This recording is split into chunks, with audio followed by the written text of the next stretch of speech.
नमस्कार। मैं parameter of law के इस चैनल में आपका स्वागत करता हूं। इस चैनल के माध्यम से मैं भिन्न भिन्न कानूनी विषयों पर आपको बतला रहा हूं। आज का टॉपिक है नेशनल ग्रीन ट्रिब्यूनल, जिसे हिंदी में राष्ट्रीय हरित न्यायाधिकरण कहते हैं। राष्ट्रीय हरित न्यायाधिकरण की स्थापना क्यों हुई, इसका क्या उद्देश्य है, क्यों इसकी आवश्यकता पड़ी, जबकि माननीय सर्वोच्च न्यायालय और हाईकोर्ट भी इन प्रकरणों को पूर्व में सुनते थे। सुप्रीम कोर्ट जी जैसी संस्था होने के बावजूद इस ट्रिब्यूनल के गठन का कारण यह हुआ कि माननीय सर्वोच्च न्यायालय द्वारा एक प्रकरण में ऐसे डायरेक्शन दिए गए थे कि पर्यावरण के लिए एक ऐसे ट्रिब्यूनल का गठन और एक्ट का गठन किया जाए जिससे पर्यावरण संबंधी मामले सही ढंग से सुने जा सकें। इसके गठन के लिए सबसे पहले इस ट्रिब्यूनल में एक लोकेश्वर सिंह पंटा अध्यक्ष चुने गए थे। एनजीटी संविधान के तहत नहीं बनाया गया, बल्कि एक ये स्टैट्यूटरी बॉडी है और इस बॉडी में पर्यावरण संरक्षण, वन संरक्षण तथा प्राकृतिक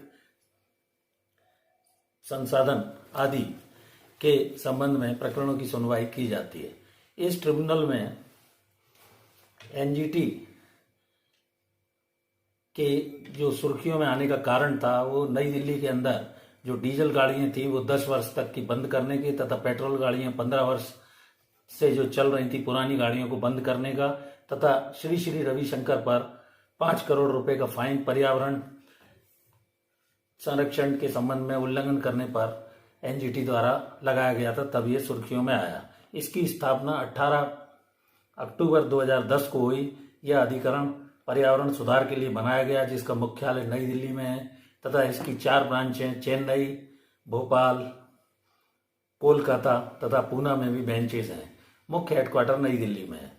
पर्यावरण से संबंधित इस कानून को बनाने का उद्देश्य भारतीय संविधान के article 21 life and personal liberty of the person में पर्यावरण से संबंधित प्रावधान आर्टिकल 21 में है। प्रत्येक व्यक्ति को सही हवा तथा वातावरण मिले, इसके लिए आर्टिकल 21 में भारत के संविधान में life and personal liberty of the person का प्रोविजन रखा गया है। इसी के तहत इसकी स्थापना हुई। धारा 3 में इस ट्रिब्यूनल के गठन का प्रावधान है। यह सिविल मामलों की तरह चलता है, लेकिन इसमें strict rules of evidence applicable नहीं है, बल्कि नेचुरल जस्टिस के जो प्रिंसिपल हैं वो लागू होते हैं। अर्थात प्राकृतिक न्याय के सिद्धांतों के अनुरूप जैसा ट्रिब्यूनल समय और परिस्थितियों को देखते हुए आवश्यक समझता है, उस तरह से इसमें एक्ट अपॉन करता है। इसमें 6 माह के अंदर प्रकरणों का निराकरण करने की समय सीमा की बाध्यता है।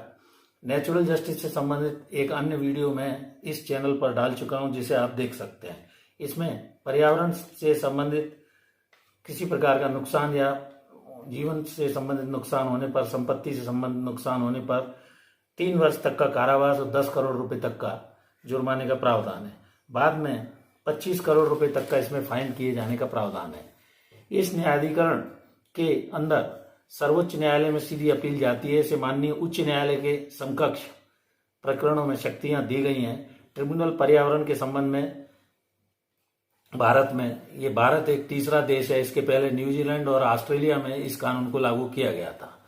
राष्ट्रीय हरित न्यायाधिकरण में टोटल 20 मेंबर्स रहते हैं, जिसमें से मिनिमम 10 मेंबर्स की आवश्यकता रहती है, जिसमें एक स्पेशल स्किल रखने वाले न्यायाधीश भी होते हैं तथा माननीय सर्वोच्च न्यायालय के रिटायर्ड जज एवं सुप्रीम कोर्ट के चीफ जस्टिस को जुडिशियल मेंबर के रूप में रखा जाता है। एनजीटी की आवश्यकता उद्देश्य में इसमें पूर्णकालिक रिटायर्ड जज सुप्रीम कोर्ट रखे जाते हैं या किसी भी स्टेट के चीफ जस्टिस रिटायर हो सकते हैं तथा सेंट्रल गवर्नमेंट इसमें अपॉइंट करती है।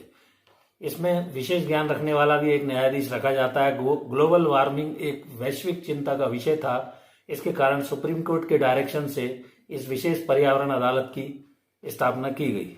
नेशनल ग्रीन ट्रिब्यूनल 2010 एक एक्ट भी बनाया गया है, जो स्टैट्यूटरी बॉडी है, एनवायरमेंटल प्रोटेक्शन के लिए बनाया गया है, जिससे पर्यावरण अच्छा रहे, एक्सपीडिशंस में निराकरण हो। 6 माह के अंदर इसमें निराकरण करना होता है। ये एक प्रकार की क्वासी जुडिशियल बॉडी है, जिसमें लॉ भी फॉर्म होता है और उसमें पेनल्टी करने के भी अधिकार इनको रहते हैं। इस प्रकार यूनाइटेड कॉन्फ्रेंस समिट में सन 92 में जो मुद्दा उठा था, उसके आधार पर भारत में इस ट्रिब्यूनल, नेशनल ग्रीन ट्रिब्यूनल का गठन किया गया और इसमें मामलों का निराकरण त्वरित न्याय के रूप में किया जाता है।